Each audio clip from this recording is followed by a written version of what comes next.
பெரியார் பிறந்த மண்ணில் வெற்றி கழகத்துடைய தலைவர் இங்கே வருகை தந்திருக்கிறார்கள்.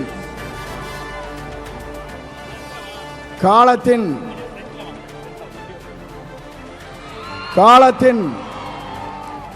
கடன கூடியிருக்கிற கூட்டத்தை பார்க்கிற போது நாளை தமிழகத்தினுடைய முதலமைச்சர் என்ற வரலாற்று படைக்கிற கூட்டமாக இந்த கூட்டம் இங்கே இருக்கிறது. எல்லோரும் சொன்னார்கள், எப்படி ஆட்சிக்கு வர வேண்டும் என்று பல பேர் கனவு காணுகிறார்கள். ஆனால் தமிழ்நாட்டு மக்களை பொறுத்தவரையிலும் நாளை தமிழ்நாட்டை ஆளப்போவது புரட்சி தளபதி தான். இதை யாராலும் மாற்றி காட்ட முடியாது என்ற வரலாறு தான் பெரியார் மண்ணிலே இன்றைக்கு காணுகிற காட்சியை நாங்கள் காணுகிறோம். சமுதாயம் என்பது தந்தை பெரியார் அவர்கள் குறிப்பிட்டதை போல ஏழை மக்களுடைய கண்ணீரை தீர்ப்பதற்கு ஒரு நல்ல தலைமை வேண்டும் என்று பல நாட்களாக மக்களுடைய கனவு இன்றைக்கு நிறைவேற்றப்பட்டிருக்கிறது.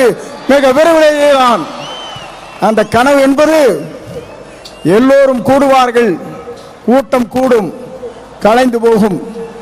ஆனால் நம்முடைய கூட்டத்தை பொறுத்தவரையிலும் எதிர்கால தமிழகத்தை உருவாக்க இருக்கிற வெற்றி கழகத்துடைய தலைவர் அவருடைய வரலாற்றை படைப்பதற்கு இங்கே பெருந்திரளாக இங்கே வருகின்றிருக்கிறீர்கள். அதோடு மட்டுமல்ல, சிலவே நினைக்கிறார்கள் தலைவரை பொறுத்தவரையிலும் மனிதனை மிக்கவர், நல்லவர், வல்லவர், உங்களுக்காகவே வாழ்ந்து கொண்டிருப்பவர் என்பதை மறந்துவிடக் கூடாது. ஏனென்று சொன்னால் ஒரு ஆண்டுக்கு 500 கோடி ரூபாய் வருவாய் அது தேவையில்லை என்று மக்களுக்கு பணியாற்றுவதற்கு ஒரு தலைவர் வந்திருக்கிறார் என்று சொன்னால் உலக வரலாற்றில் புரட்சி தலைவரை பார்த்தேன், இன்றைக்கு புரட்சி தளபதி இன்றைக்கு காணுகிறேன். ஆகவேதான் மக்கள் இங்கே திரண்டிருக்கிறார்கள். என்னை பொறுத்தவரையிலும் இது தீர்ப்பளிக்கிற கூட்டம். தீர்ப்பளிக்கிற கூட்டம் மட்டுமல்ல, நீங்கள் திரண்டு வந்தால் நாடே தாங்காது என்கிற முறையிலே தான் இங்கே அர்ப்பணித்து நின்று கொண்டிருக்கிறீர்கள்.